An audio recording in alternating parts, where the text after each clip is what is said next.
What if I told you that right now, in beautifully decorated nurseries across America, there are products actively working against your baby's brain and body? I'm not talking about recalled items. I'm not talking about cheap knockoffs. I'm talking about bestsellers. Products with thousands of five-star reviews. Gifts from well-meaning grandparents. Items recommended in Facebook mom groups every single day. The leading pediatric organization in the United States has requested that one of these products be pulled from shelves entirely. Not a warning label. Complete removal. And here's the part that kept me up at night researching this. These products don't cause obvious harm. There's no bruise, no allergic reaction. Instead, they quietly steal developmental milestones, and by the time you notice something's off, you've lost months you can't get back. Today, I'm walking you through all 7. What they do, why they're problematic, and what actually works instead. Let's get into it. Before we dive in, I need you to understand something fundamental about how babies develop. Your baby's body and brain aren't waiting for the right product. They're already programmed with an ancient, incredibly sophisticated blueprint for growth. Every wiggle, every frustrated cry during tummy time, every failed attempt to grab a toy, that's not random. That's the blueprint executing the problem. Modern products often interrupt that blueprint. They skip steps. They remove struggle. And in doing so, they remove the very friction that builds your baby's capabilities. Think of it like this. You would unput training wheels on a child's legs to help them walk faster, but that is essentially what several popular products do. They create artificial support that prevents natural strength from developing. Now, let's look at the 7 biggest offenders, starting with the one pediatricians have been fighting against for decades. Here's something wild. Pediatric organizations have been asking for this product to be banned since the 1990s. 30 years, and it's still sitting in major retail stores today. I am talking about infant walkers, those wheeled seats that let babies scoot around before they can actually walk. The pitch sounds logical. Give babies mobility practice, and they'll walk sooner. The reality is the exact opposite. Researchers tracked nearly 200 babies and found something striking. Babies placed in walkers regularly actually reached walking milestones 3 to 4 weeks later than babies who never used them. Their developmental assessment scores were measurably lower at both 10 and 14 months. Why?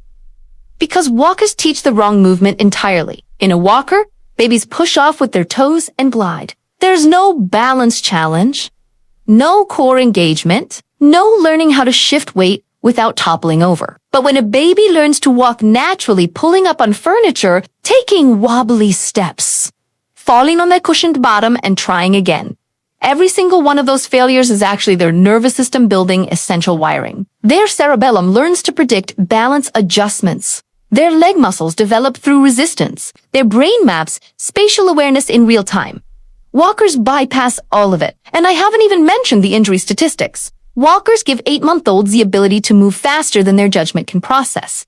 Stairs, hot stoves, tables with sharp corners. Suddenly, everything dangerous is within reach. What actually works? Supervised floor exploration, a steady push toy that requires effort to move. Your hands held out while they practice stepping. Their body will walk when it's ready, and it'll be stronger for the weight. You've definitely seen those curved foam seats that hold a baby upright before they've developed the ability to sit independently. They seem helpful. Baby gets a new view of the world. Parents get cute photos. Everyone's happy. Except sitting isn't a skill you install. It's a skill that emerges. Here's what's supposed to happen. During tummy time, babies strengthen their neck and back muscles. They learn to roll. They start pushing up on their arms. All of this builds the deep core stability that eventually makes sitting possible. When a baby finally sits on their own, it's because dozens of underlying muscle groups have developed enough to support that position. Propping devices skip the preparation. Imagine someone strapped you into a position your body was unstrong enough to maintain and then walked away. That's the experience these seats create. The spine bears weight it's not ready for. The core muscles don't get challenged. And perhaps most importantly, the baby doesn't experience the natural progression of movement that teaches body awareness. What actually works? More floor time? Let them push up from tummy position, let them roll to their side and figure out balance. When they finally sit unassisted, that milestone will be built on a foundation of genuine strength. Okay, take a breath. I know this one hits differently because almost every parent has used a screen at some point. No judgment here. But the research is too important to skip. For children under 2 years old, Screens don't function as teaching tools. Peer-reviewed studies consistently show they correlate with delayed language and reduced social development. Now, I can already hear the objection, but my baby is so focused on the videos, they're clearly engaged in learning. Here's the distinction that matters. Captured attention is not the same as learning.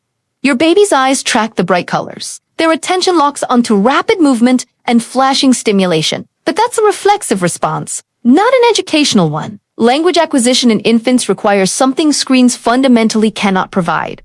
Responsive, real-time, book and forth, interaction. When your baby babbles and you respond, their brain registers cause and effect. When they point at something and you name it, they connect word to object in context. When they watch your facial expressions shift as you speak, they're learning emotional communication. No video, no matter how interactive, can respond to your specific child's specific sounds in that specific moment. But there's a secondary problem that gets discussed less, that rapid-fire stimulation rewires expectations. Quick cuts, constant motion, bright flashes, real life doesn't compete with that intensity.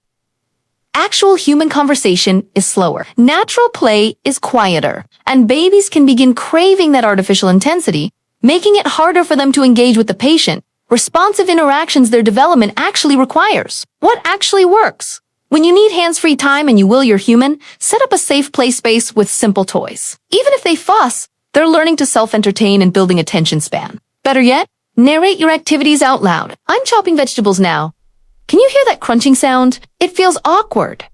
It's developmental gold. Speaking of hijacked attention, let's talk about toys that essentially perform for your child. You know the ones: lights, sounds, music, buttons that trigger animations.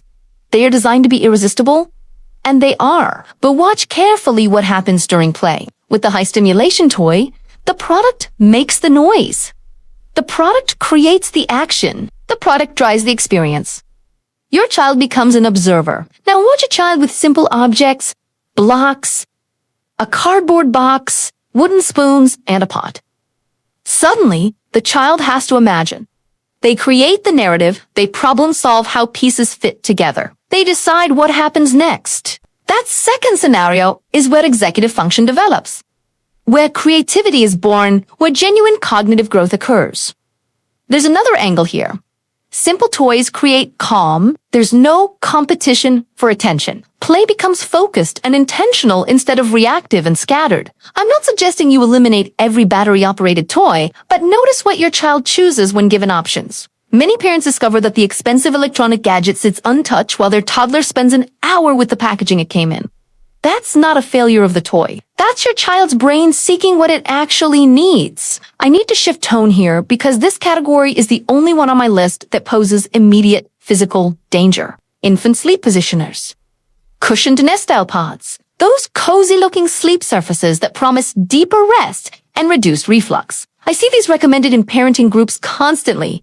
And every time, my stomach drops. Medical guidelines could not be clearer. Infants should sleep on firm, flat surfaces with nothing else present. Not soft cushions, not positioning wedges, not padded borders. Nothing. There are two distinct problems happening. First, the immediate safety risk. Soft surfaces restrict a baby's natural movement and create suffocation hazards. I won't go further into statistics here, but the risk is real and documented. Second, and this is discussed less, there's developmental impact. When babies sleep on appropriate firm surfaces, they naturally move throughout sleep. They turn their heads, shift position, adjust their weight. These micro-movements strengthen muscles and develop motor coordination even during rest. Cushioned pods restrict that natural movement. They also create visually enclosed, monotonous environments that reduce the gentle sensory input babies benefit from. But what about flat spots on their head? Valid concern, but the solution isn't a positioning device. It's more awake tummy time, varying which direction baby faces in the crib, and more held time during the day. The bottom line, a bare crib looks stark. It photographs terribly for social media. But it's what keeps your baby safest. Fitted sheet, sleep sack for warmth. Nothing else. After 3 hours of holding a crying infant, a machine that can take over feels like divine intervention. I understand this completely. Swings and automated rockers promise relief, and in short bursts, they can provide it. But there's a hidden cost, when they become the primary soothing method. The cost is something called attunement. Visual. Parent and baby interaction animation attunement is the process where you learn your baby's unique signals. You start distinguishing their hungry cry from their tired cry. You discover that a specific swaying rhythm calms them. You figure out that your particular humming sound helps them settle. This learning process goes both directions. Your baby is simultaneously learning you, your heartbeat, your scent, the particular way you hold them. This reciprocal learning is how secure attachment forms. When a machine handles soothing, that mutual learning doesn't develop the same way. Babies can become dependent on mechanical rhythm. They need the swing's motion to sleep. They can't settle without the vibration pattern. Here's something fascinating about human soothing that machines can't replicate. It's imperfect. Your breathing changes. Your swaying has natural variation. That inconsistency actually helps babies learn to regulate their own internal states, rather than being maintained at an artificial constant. What actually works? Baby wearing skin-to-skin contact, gentle rocking in your arms, consistent routines, more effort initially, but it builds something lasting, a baby who feels secure with you and gradually develops their own capacity for pouches are everywhere. No preparation, no mess.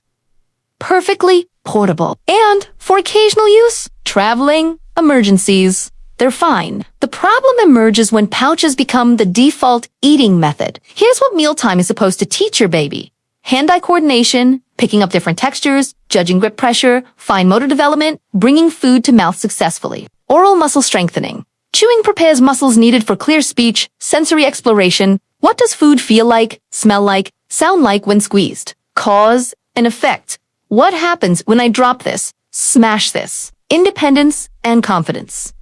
I fed myself. I'm capable. When everything arrives through a pouch, these experiences vanish. Food becomes uniform, smooth texture. No chewing required, no manipulation needed, no discovery possible. And here's the psychological element.